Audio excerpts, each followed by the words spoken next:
This is the VOA Special English Agriculture Report. When is a plant considered a weed? Experts at Penn State University have a simple answer. When its undesirable qualities outweigh its good qualities. Consider the fact that crops generally produce several hundred seeds from each plant. But each weed plant can produce tens or even hundreds of thousands of seeds. And some buried seeds can survive up to 40 years or even longer. Eradicating weeds means that you have to remove all the seeds and roots so the plants will not grow back. But birds or the wind can reintroduce them to the land. A more common way to deal with weeds is to control them enough so that the land can be used for planting. Experts advise using 2 or more control methods to deal with weeds. Chemical weed killers or natural treatments like corn gluten can suppress weed growth. Dense planting of a crop can also act as a natural control. Bill Curran is a professor of weed science at Penn State in University Park, Pennsylvania. He says one of the most common methods for suppressing weeds is dense planting.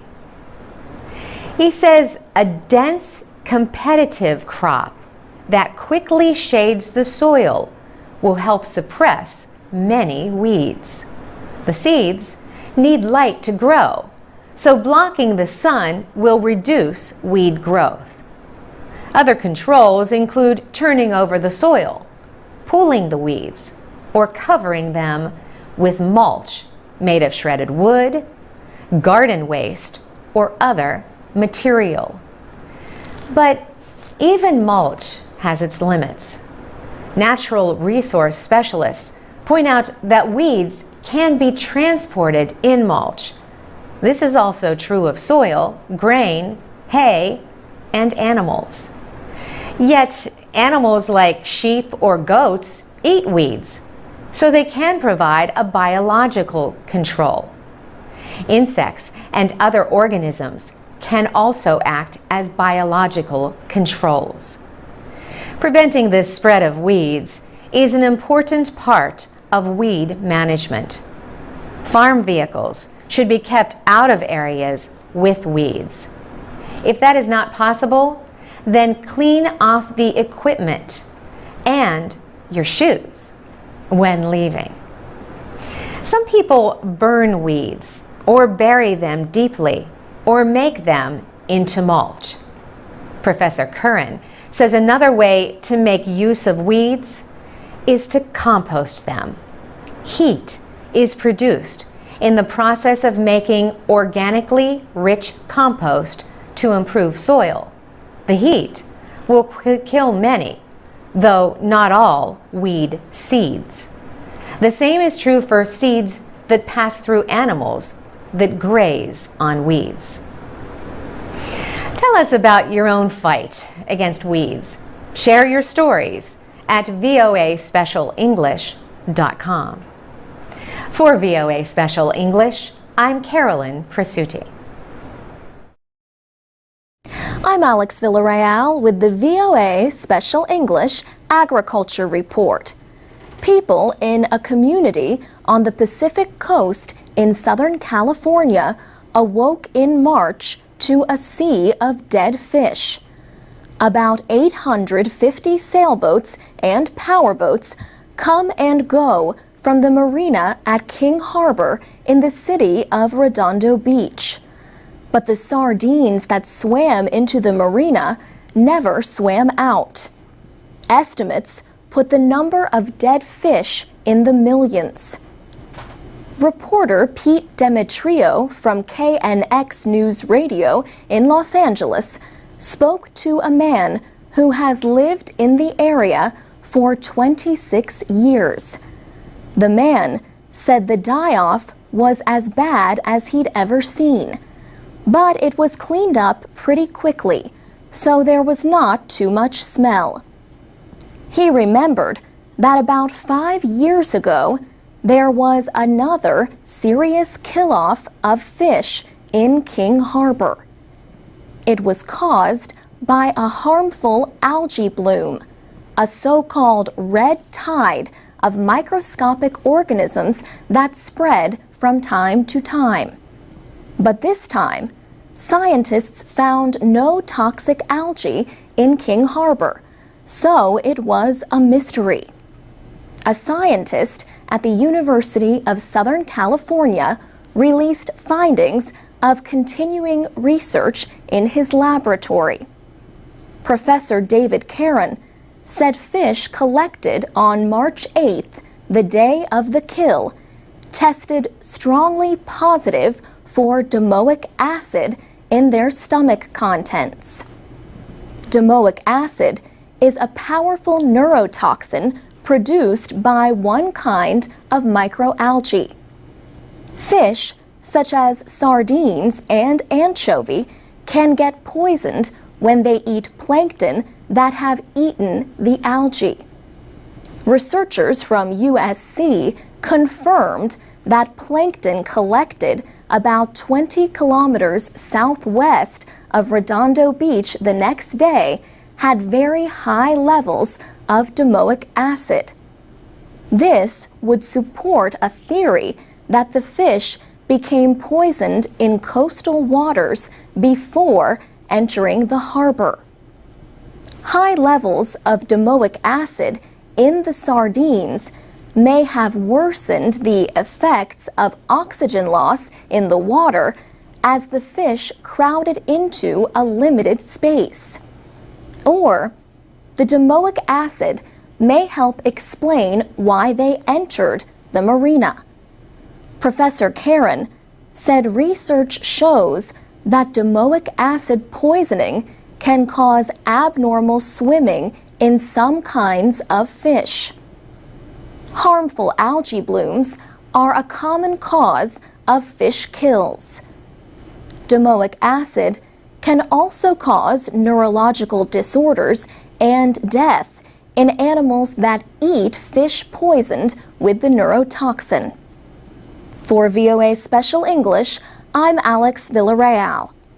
If you ever miss one of our programs, go to voaspecialenglish.com to find transcripts and MP3s of all of our reports. This is the VOA Special English Agriculture Report. Some trees can survive a long time without water. Think of trees that grow in the desert. But other trees may need more moisture than they can get from rainfall or from the air, from, say, coastal or mountain fog. The soil stores moisture during cooler weather, but most of that moisture is gone by the middle or end of the hottest months of the year. Trees and other plants can look thirsty. Leaves can become droopy and hang downward.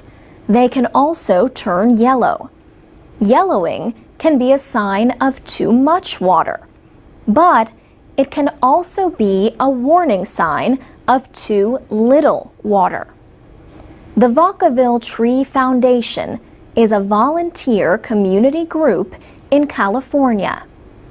It has advice for watering newly planted trees and established trees. With a newly planted tree, the roots have not yet spread out from the root ball. The root ball can become dry faster than the dirt around it. So put water on the area of the root ball and the surrounding soil until the roots become established. Once a tree is well established, water deeply instead of often.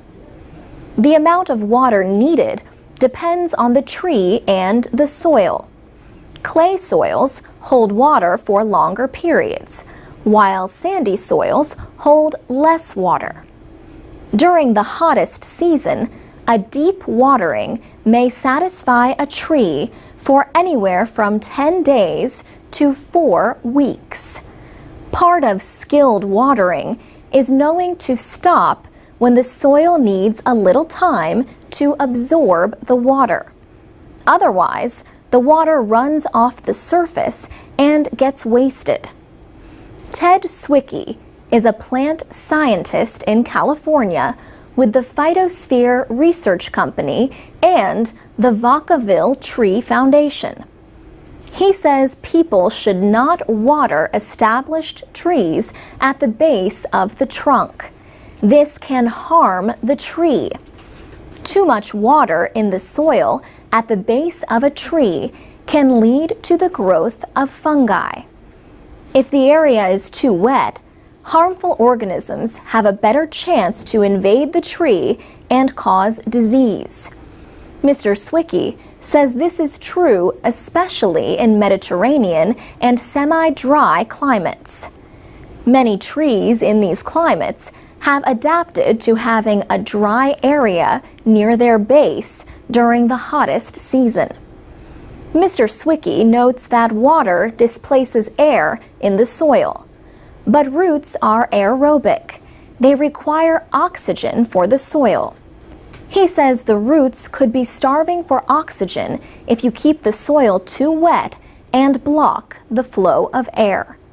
For VOA Special English, I'm Alex Villarreal. You can learn English and stay informed every day from your computer or mobile device at voaspecialenglish.com. You can also find us on Facebook, Twitter, and iTunes at VOA Learning English. This is the VOA Special English Agriculture Report. Grasslands need time to rest when cattle and other animals feed on them. Moving animals from one area of pasture to another can provide the time needed for new growth. This is called rotational grazing. Experts say rotational grazing is good for the land and the animals, and it can save money. This form of grazing can reduce the need for pesticide treatments by reducing the growth of weeds, and it can limit the need for chemical fertilizers by letting animal waste do the job of natural fertilizer. Rotational grazing can even help prevent wildfires by keeping grasslands in good condition. Letting animals feed continually and intensively in the same grazing areas can require costly replanting. Animals eat the most desirable growth first. When that keeps happening, the roots do not have enough time to recover. As a result, less desirable plants may replace them. Intensively used grasslands are also harmed as the soil is continually crushed under the weight of heavy animals, and the animals usually avoid their own waste, so that reduces the amount of good grazing space even more. Experts say that while rotational grazing can save money over time, it also requires planning, and that starts with a good map to mark fences, water supplies, and grazing areas. Changing methods of grazing also requires time. Farmers may want to put up electric fences to enclose grazing areas called paddocks. The paddocks will need water. Some farmers design paths for animals from different paddocks to drink from a common watering place. Farmers can start rotational grazing by removing animals from a pasture when the grass is eaten to less than 5 centimeters. The pasture is then kept empty until the grass grows to more than 15 centimeters high. Experts say sheep and goats may require special preparations. They may need stronger fences than other animals, and while they eat the grass, they may need guard animals to protect them from animals that would like to eat them. And that's the VOA Special English Agriculture Report.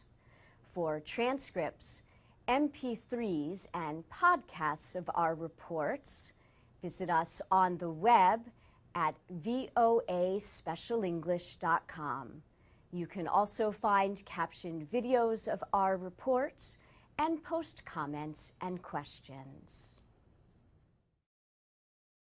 This is the VOA Special English Agriculture Report. Food prices have risen sharply in the past few years.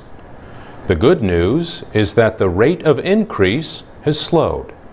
The bad news is that prices will not go down anytime soon.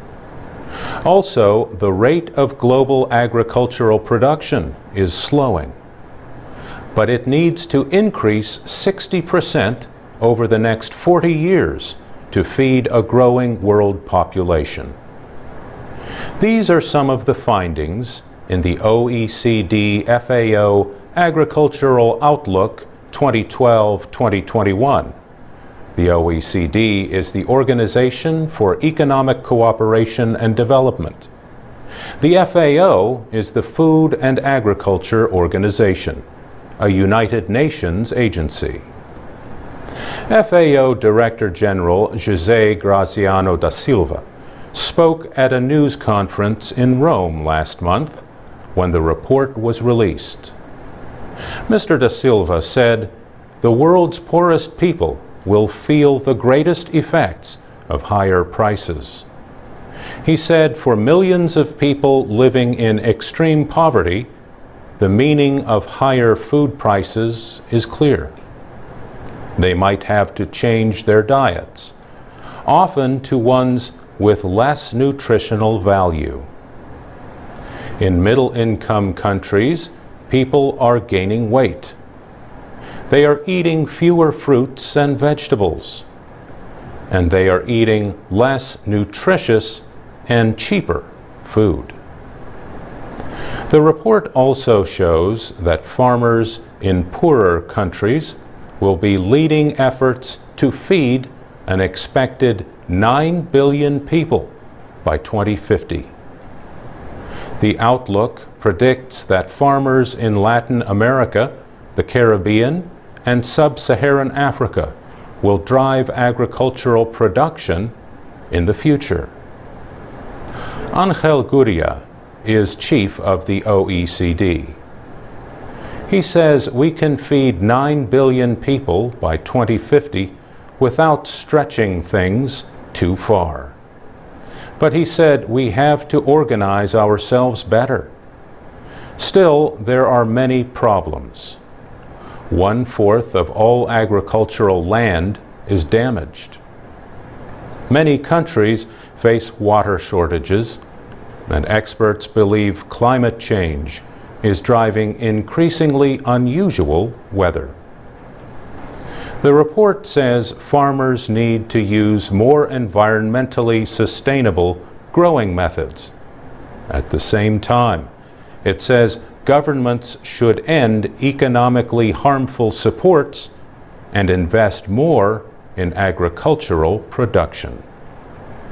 Mr. Gurria says rich and poor nations need to treat agriculture more like a business. That also means reducing waste. The FAO and the OECD estimate that 1/3 of world food production is lost. This is either because of poor growing and harvesting methods or because people are throwing away good food. And that's the VOA Special English Agriculture Report. I'm Mario Ritter. This is the VOA Special English Agriculture Report. When farmers and wild animals share land, conflicts can be hard to prevent. But the United Nations Food and Agriculture Organization is trying to help. The FAO and other groups are developing what they call the Human-Wildlife Conflict Mitigation Toolkit. This toolkit is a collection of advice and information that farmers in southern Africa have been testing. Wild animals are considered a top problem for the physical and economic security of rural populations in Africa. FAO official Renee Chudek says the main aim is to provide low-cost methods to deal with wild animals without harming them. For example, some farmers in Kenya use donkeys to guard against lions and cheetahs. In Zambia and Mozambique, crocodiles are blamed for more deaths than any other animal. Nile crocodiles kill an estimated 300 people each year in Mozambique alone. Strong fences at watering areas can offer protection. And people should always enter the water several at a time, in groups armed with weapons like sticks and stones, axes, and spears. But the FAO also points out that crocodile attacks are less likely in places that have not been overfished. The toolkit also has ideas to control baboons. These large monkeys raid crops, and they can kill sheep and other livestock. One suggestion is to remove the center from a loaf of bread and hide a snake inside, a live one if possible. Baboons have a fear of snakes. They also have good memories. Renee Chudek at the FAO says a baboon frightened by a snake sandwich will probably not come back. Another animal with a good memory, the elephant, often raids field crops, especially maize and cassava. Mr. Chudek says the loss of a maize crop can mean the loss of a family's food supply for a year. Did you know that elephants hate chili peppers? Farmers can grind peppers, mix them with elephant waste, and form bricks. The idea is to burn these bricks around the edges of fields to keep elephants away. Farmers can also grow fields of chili peppers and sell the surplus. Another way to control elephants is with a plastic gun called the Miri Piri bomber. It fires balls that burst and release a chili solution when they hit the elephant's skin. You might also be able to stop an elephant or a hippopotamus by shining lights in their eyes. The FAO toolkit is supposed to be available online soon. People will be able to comment on the suggestions and offer their own. And that's the VOA Special English Agriculture Report. I'm Alex Villarreal with the VOA Special English Agriculture Report. Scientists have worked for 12 years to develop what they call green super rice. They say several varieties should be available to farmers about 2 years from now in parts of Asia and Africa. The green in green super rice means environmentally friendly. Researchers say it will produce at least as much grain as other rice plants, but with fewer inputs. Super means the rice is designed to better resist droughts, floods, salty water, insects, and disease. The developers of green super rice did not use genetic engineering. Instead, they mated hundreds of varieties of rice. That way, they avoided the costs as well as the problems connected with getting permission to plant genetically engineered crops. The project involves the world's largest rice collection, the International Rice Research Institute in the Philippines. It also involves the Chinese Academy of Agricultural Sciences, and it includes farmers in 8 countries in Asia and 8 in Africa. Modern rice plants produce 2 to 3 times more grain than was possible before the 1960s. But they also require large amounts of water, chemical fertilizers, and pesticides. In the 1960s, the International Rice Research Institute developed miracle rice for Asia. Scientists created high-yielding crops that produced bigger harvests in what became known as the Green Revolution. It prevented widespread hunger. But critics say modern rice plants require too much water and too much use of chemicals that can hurt the environment. And farmers may be too poor to buy chemical fertilizers and pesticides. Anna McClung heads a rice breeding center for the United States Agriculture Department. She says combining many different genes into one plant without genetic engineering requires a lot of plant breeding. Ms. McClung praises the researchers working on green super rice. Another rice researcher, Jan Leach at Colorado State University, says scientists can find valuable qualities hidden in the rice genome. A genome contains all of the genetic information about an organism. She says many of the qualities are present, but they are not turned on until they are in the right genetic background, or sometimes in the right environment. Researchers on the Green Super Rice Project continue to combine desirable traits into new varieties to help farmers produce more with less. For VOA Special English, I'm Alex Villarreal. This is the VOA Special English Agriculture Report. Each year, 1 million cows in Africa die from East Coast fever. The disease is spread by tick bites. Young cows are most at risk. They can die within days. Farmers and herders can lose up to half or more of their calves to East Coast fever. The disease is widespread in 11 countries, and experts say it now threatens 10 million more animals in new areas, including southern Sudan. Researchers first developed an experimental vaccine against East Coast fever 30 years ago. The vaccine works by a process called infection and treatment. The animals are infected with whole parasites and treated with antibiotics at the same time. This keeps the disease from developing.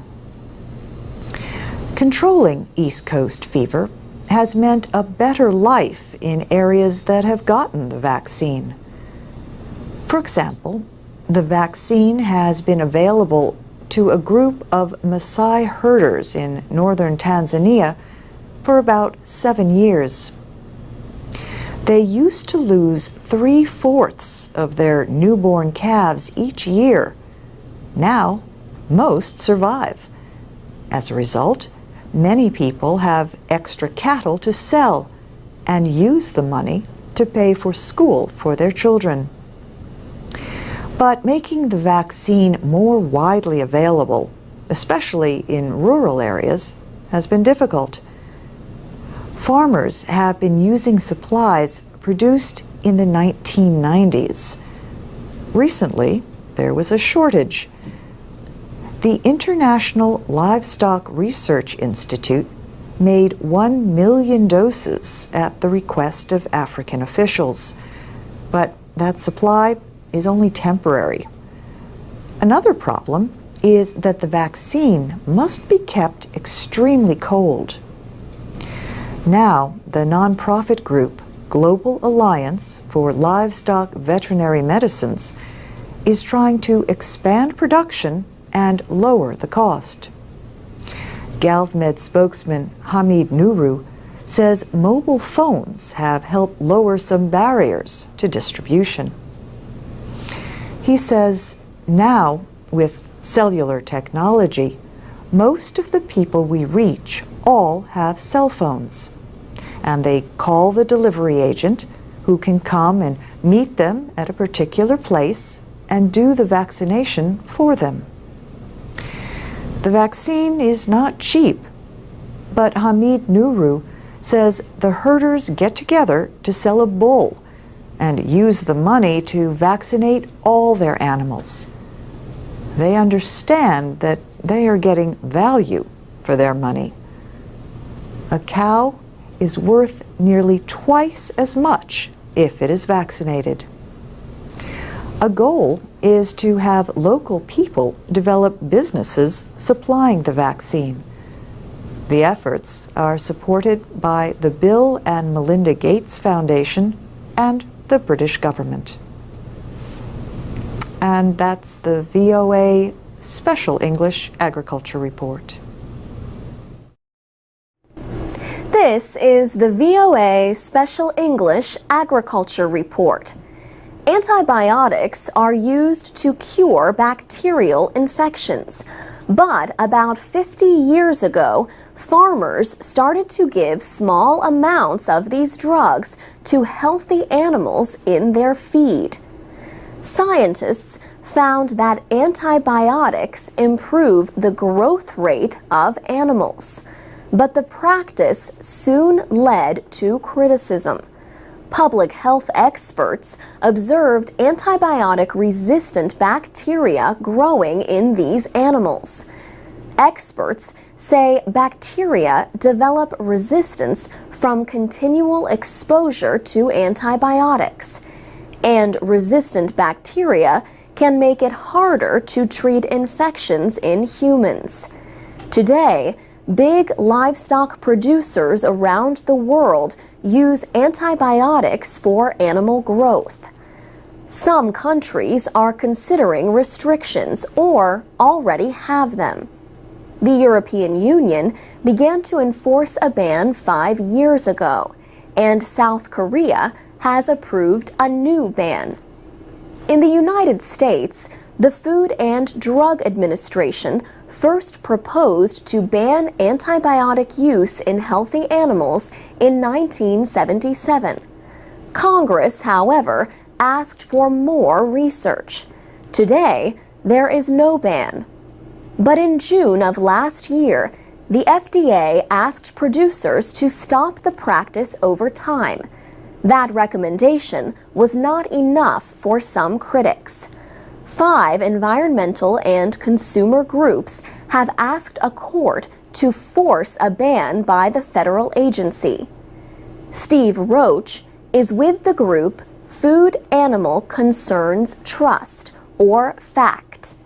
He says, as far as we can tell, all they were trying to do was kindly ask the industry to make changes. His group wants the government to ban the use of 2 common antibiotics at levels below those used to treat sick animals. He says after 30 years, the time has come for someone to put a little more pressure on them. And that is what the aim of the lawsuit is. Supporters of low-level antibiotic use in animals say there is no solid evidence linking it to drug-resistant infections in humans. They also say that in addition to increasing growth, the drugs help suppress diseases in animals confined together in large feeding operations. Ron Phillips is with the Animal Health Institute, a trade group for the animal drug industry. He says suppressing animal disease means a safer food supply. Sicker animals result in greater contamination on the meat. So, the way to control pathogens on the farm so that they do not transfer through the food chain is to make sure we have healthy farm animals. Experts say the largest source of resistant bacteria is the overuse and misuse of antibiotics among people. For VOA Special English, I'm Alex Villarreal. This is the VOA Special English Agriculture Report. Aquaponics is the idea of producing vegetables and fish in the same closed system. It combines aquaculture, or fish farming, with hydroponics, a way to grow plants without soil. Supporters see aquaponics as a way to increase world food supplies and reduce climate change, groundwater pollution, and overfishing. Sylvia Bernstein says the idea is as old as nature. Aquaponics is really a recirculating wetland system, so it's happening right on the banks of our lakes. She grew plants in water with a chemical fertilizer for years. Then she discovered she could use wastewater from fish to grow organic vegetables and fruit. She says she couldn't believe that something as simple as fish waste could become a complete fertilizer. So I had to actually see a system that was in a friend's basement. But when I did, it changed my life. That was 3 years ago. Ms. Bernstein built her first system with her son outside her home in Boulder, Colorado. Today, she raises tilapia and trout. She feeds them once a day. Her plants, including herbs, tomatoes, peppers, grow in containers. There are no weeds in her aquaponics garden and no need to worry about watering. Ms. Bernstein started her own business called the Aquaponics Source. She has a YouTube channel, teaches aquaponics at the Denver Botanic Gardens, and recently published a book. Aquaponics farmer James Godsill says the internet is helping many aquaponic gardeners connect and learn from one another. 3 years ago, Mr. Godsill helped create an aquaponics farm in Milwaukee, Wisconsin, called Sweetwater Organics. In 2010, he helped establish the Sweetwater Foundation to teach people around the world about aquaponics. He calls it a very earth-friendly food production system, which, by the way, only uses about 10% of the water normal farming does and uses no pesticides. Subra Mukherjee is with a group in Kolkata, India, that is working with the foundation to develop aquaponics in a community in West Bengal. The community has poor soil conditions for growing food. Mr. Mukherjee says technologies like aquaponics are ideal for these kinds of situations. We can actually bring it right into the middle of slums in the cities. So it becomes a very good model for urban and village-based communities. For VOA Special English, I'm Carolyn Presutti. Have you ever worked with aquaponics? Tell us about it at voaspecialenglish.com. This is the VOA Special English Agriculture Report. Not all vegetables need lots of sunshine. Mark Hoffman and his wife, Gia, own a bed and breakfast guest house in rural Kempton, Illinois. The Hoffmans have also been growing food and flowers for 25 years. For almost 10 of those years, Mr. Hoffman has been working with shade plantings.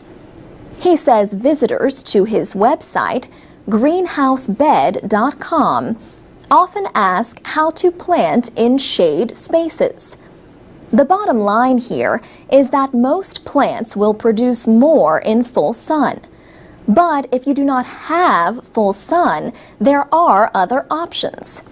For example, he grows tomatoes near oak trees. Oak trees can produce a lot of shade. But Mr. Hoffman says his tomato plants grow as long as they get 5 hours a day of direct sunshine, especially morning sun. Not only does this go against the traditional advice that tomatoes need 6, 8, even 12 hours a day of full sun, it also shows how plants and tree roots can share nutrients and water. Mr. Hoffman also planted asparagus around a tree at its drip line, the area below the outer limit of the branches. Rain drips down right on the asparagus. He says the asparagus has been there for 6 years now and is doing wonderfully. The Hoffman's website includes a list of vegetables, flowers, and herbs that have produced acceptably for them in partial shade. Besides tomatoes and asparagus, these include broccoli, daylilies, horseradish, Irish potatoes, oregano, and winter onions. Mr. Hoffman says plants with wider leaves seem to do better in shady environments. He also found that his potatoes did better in partial shade than in full sun. Moving them out of the sun helped control an insect problem with leaf hoppers. Mr. Hoffman does not use pesticides. Instead, he planted the potatoes at the drip line, especially on the east side of the tree. The potatoes get morning sun, but they are shaded during the hottest part of the day. Leaf hoppers dislike shade, and the hottest part of the day is when they do the worst of their damage. Time of day, brightness of the sun, shadows from trees, walls, and buildings. These all influence how much sunlight falls or does not fall on plants. And Extension Agent Curtis Swift at Colorado State University says people interested in shade planting should also remember something else. The term shade can describe different amounts of darkness. He says it can even mean different things in different parts of the world. For VOA Special English, I'm Alex Villarreal.